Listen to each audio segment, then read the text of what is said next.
आजिकल मंदार गचरे बहुत प्रकार समस्या देखा मिलूँ केतबेले कड़ फूल भल आसुना केतबेले बेबी ब्रांचर रिग्रोथ आसुना ये सब समस्या सेतेबेले देखा मिले जितेबेले आम गचर इम्यूनिटी कम थाए। तो ये सब इम्यूनिटी बढ़ाई हेले आम गचर कौन दबा कौन लगेगा से विषय आज समाधान आनी। तो चलते भिडियो आरंभ करवा।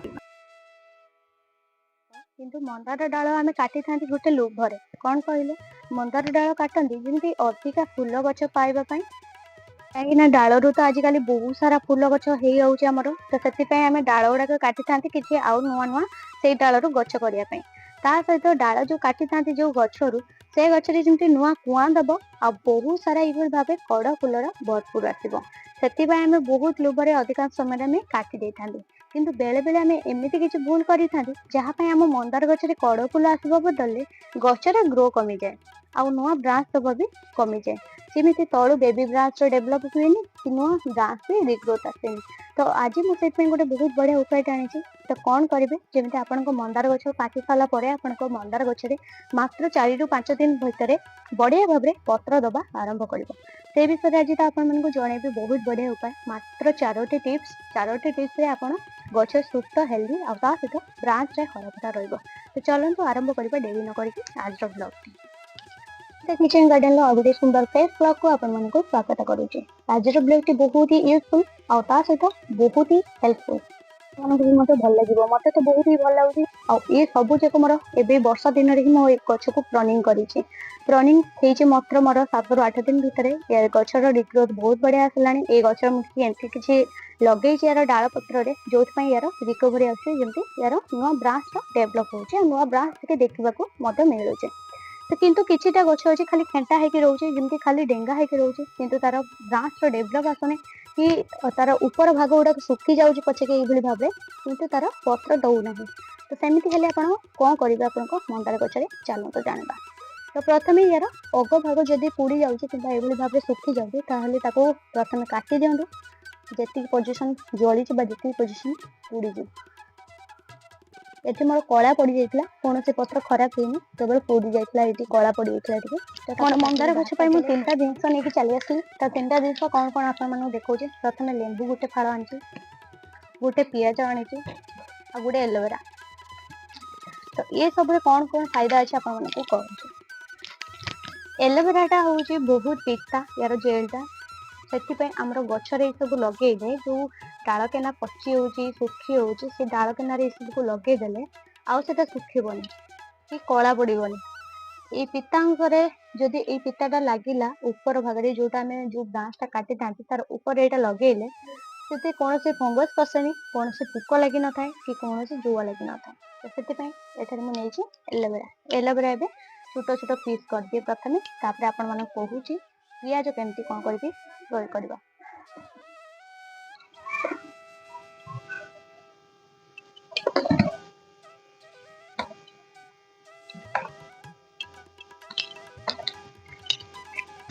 लेंबू जेहेतु ये काटी था आउ यार किसी करने को पड़ोनी तो ये पियाज काटवा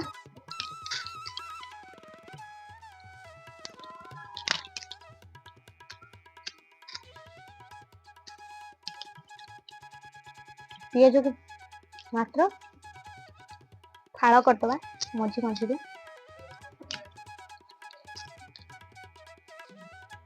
ये भाव फाड़ करदे जाके गचरे केमती कौन लगुच देख कि आप बहुत सारा फूल कड़ पाइपर आप मंदार गचर सहित बहुत सारा डाल केना बाहरी पड़ो ये पियाज। तो पियाज केमती कौन कर पियाज पर भी बहुत बेनिफिट अच्छी पियाजर भी बहुत बेनिफिट अच्छी केवल आम प्रयोग कर प्रोसेस टी अलग। तो केमती कौन व्यवहार करवा तो चलते ए देखा एबे जो काटिली एलोवेरा देवी से मुझे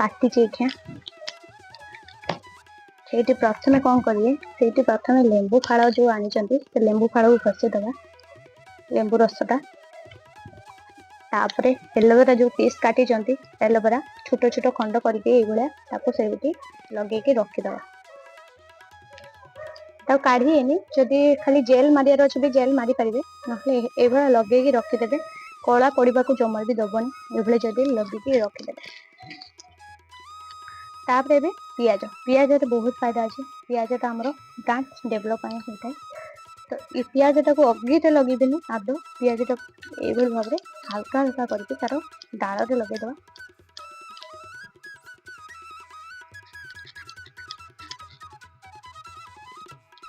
ଏଇ ସବୁ ଜାଗାରେ ଯୋଉଠି ଯୋଉଠି ପିଆଜ ଲାଗୁଛି ସେଇଠି ପତ୍ର ବାହାରିବା ଆରମ୍ଭ କରିବ।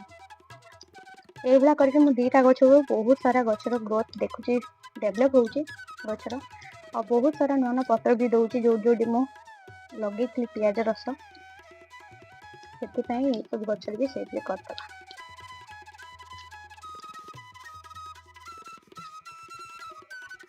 ଗୋଟେ ଗଛ ହେଇଗଲା ରେଡି। ମନ୍ଦାର ଗଛରେ ବେଳେବେଳେ ଦେଖିଏ ଫୁଲ ଫୁଟିବା ଆଗରୁ ହିଁ କଢ ହେଇକି ଝଡି ପଡେ। ହଳଦିଆ ଡେମ୍ଫ ଯଦି ପଡିଯିବ ଏଇଭଳିଆ, ସେ କଢ ଗୁଡାକ ଆପେ ଆପେ ଝଡିବାକୁ ଲାଗିଥାଏ। ଆଉ ତା ସହିତ ସେ ସବୁ ଫୁଲ ବି ବେଳେ ବେଳେ ଏତେ ନସମ ଥାଏ ଡାଳ ଗୁଡାକ, ତା ଡେମ୍ଫ ଗୁଡାକ ଆପେ ଆପେ ଖସି ପଡେ, ଯୋଉଥିପାଇଁ ଆମେ ଫୁଲ ପାଇବା ଆଗରୁ ସେଟା ତଳେ ପଡିକି ଖରାପ ହେଇଯାଇଥାଏ।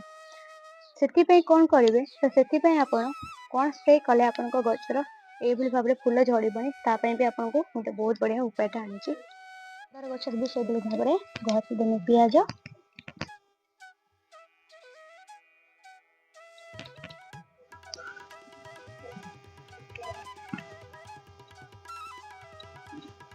ଯୋଉଠି ଯୋଉଠି ପତ୍ର ବାହାରିଛି ସେଠି ଆଦ ଲଗେଇବେନି, ଯୋଉଠି ପତ୍ର ଦଉନାହିଁ ସେଇଠି ଲଗେଇବେ।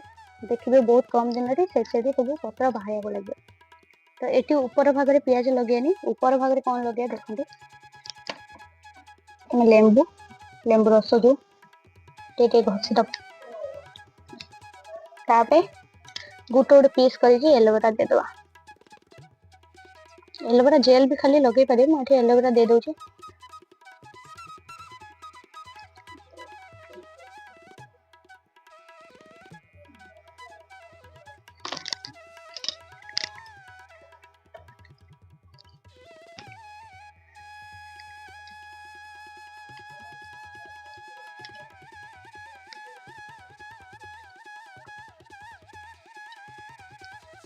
ଏଠି ରେଡି ହେଇଗଲା ଆମର ଏଇ ଗୋଟେ ଗଛ।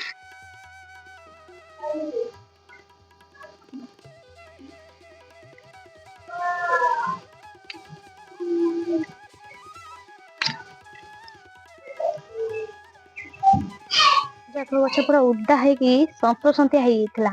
ମାଟି ଗୁଡାକ ଏତେ ସନ୍ତସନ୍ତିଆ ହେଇଥିଲା ଯେ ଗଛ ଗୁଡା ସତେ ଯେମିତି ପାଣି ସଲକା ମାରିକି ମରିଯିବ ସେଇଭଳିଆ ଲାଗୁଥିଲା। ଆଜି ଟିକେ ଖରା କରିଛି ବୋଲିକି ବଢିଆ ଲାଗୁଛି। ଗଛଟା ଯେମିତି ଲାଗୁଛି ସତେ ଯେମିତି ଗଛ ଗୁଡାକ ପୁରା ନୂଆ ଜୀବନ ପାଇଛି ସେଇଭଳି ଲାଗୁଛି। ମାଟି ଗୁଡା ବି ଟିକେ ଧୀରେ ଧୀରେ ଶୁଖିବାକୁ ଲାଗିଲାଣି। ତା ସହିତ ଏଠି ତ ଗୋଟେ ଦିଟା ଗଛ ବି ଆପଣ ଦେଖିପାରୁଥିବେ ପାଣି ସଲକା ମାରିକି କଢ ଗୁଡା ବି ଝିମ୍କା ମାନିଛି, ଗଛଟା ବି ପୁରା ଡ୍ୟାମେଜ ହେଇଯାଇଛି। ତ ये सब ଟିକେ ଖରା ବାଜିଲେ ନା ବହୁତ ବଢିଆ ରିକଭରି ଆସିବ, ଗଛର ଡେଭଲପ ବି ଆସିବ। ତ ये सब ଅଶୋକ ଗଛରେ ବି ମଧ୍ୟ ମାଟି ପୁରା ଶୁଖିବାକୁ ଲାଗିଲାଣି। ଫାଷ୍ଟ ଲଭ ଗୋଲାପ ଗଛ ସବୁଥିର ମାଟି ଧୀରେ ଧୀରେ ଶୁଖିବା ପାଇଁ ତାକୁ ଆମେ କୁଡା ଖୋସା କରିକି ଛାଡିଛୁ। ତ ଟିକେ ମାଟି ଶୁଖିଲା ପରେ ହିଁ ତାକୁ ଫର୍ଟିଲାଇଜର ଦବା ଆରମ୍ଭ କରିବ, ଯେମିତି ଗଛର ଗ୍ରୋ ଆସିବ।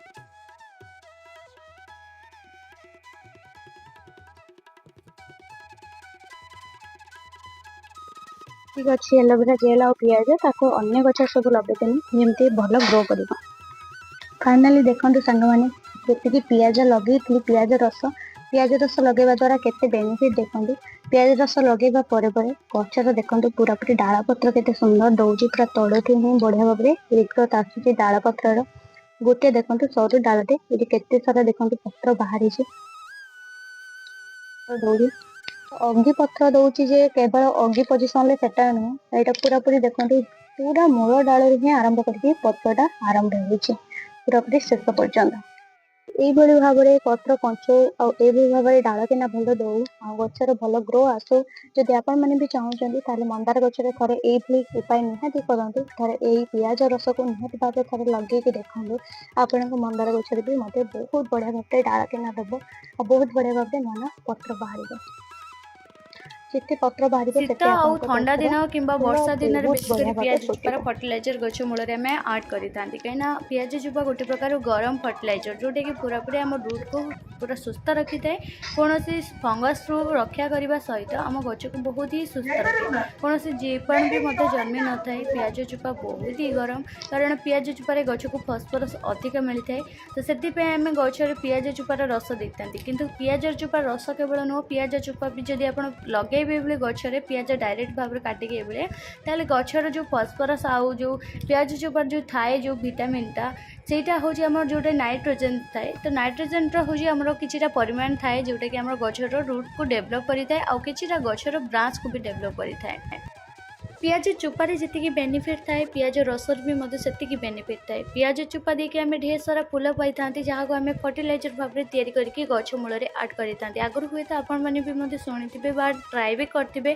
कि भिडियो भी देखी किंतु पियाज रस लगे कि गचर डाल के ना एमती पत्र दबा कि नुआ डाल बाहर कि नुआ हूँ बेबी ब्रांच डेभलप हाँ ये सब आगुरी आप ट्राए करें थे ट्राए करूँ आप गचर देखिए बहुत ही बेनिफिट आसो गच गरम पाई बढ़िया भाव में कुआ दब पियाज रसरे केवल विटामिन रे भरपूर ताहा नुह विटामिन सहित से जिंक परिमाण भी मध्य अधिक थाए जहाँ आम गच को प्रनिंग पर दरकार पड़े आ गचर प्रनिंग पर से लगेले मात्र 1 ରୁ 2 सप्ताह भितर गचर नुआ ब्रांच सहित फूल देखा मिलता है आपण छोट गच लगे पारे बड़ गच लगे पारे नुआ गचर भी लगे पारे पुराना गचर भी एक लगे पारे एटा गोटे प्रकार ऑर्गेनिक एथरे कोनोसी केमिकल न थाए एथरे केवल हो आम गच को इम्यूनिटी जोगी थाए जो इम्यूनिटी पई हमर गचर ब्रांच डेभलप होता है आपण जदि नुआ गच अच्छी कि पुराना किसी गच अच्छी ताले जदि ब्रांच दौनी ताले थरे निहाती भाव में लगे ट्राए करंतु एबे खाली मो मंदार गचर फूल फुटब 12 मासी ताहा नुहे आपण मंदार गचर भी मतलब यही भाव में 12 मासी फूल फुटब और नुआ कुआ दब आपण थे पियाज रस लगे देखु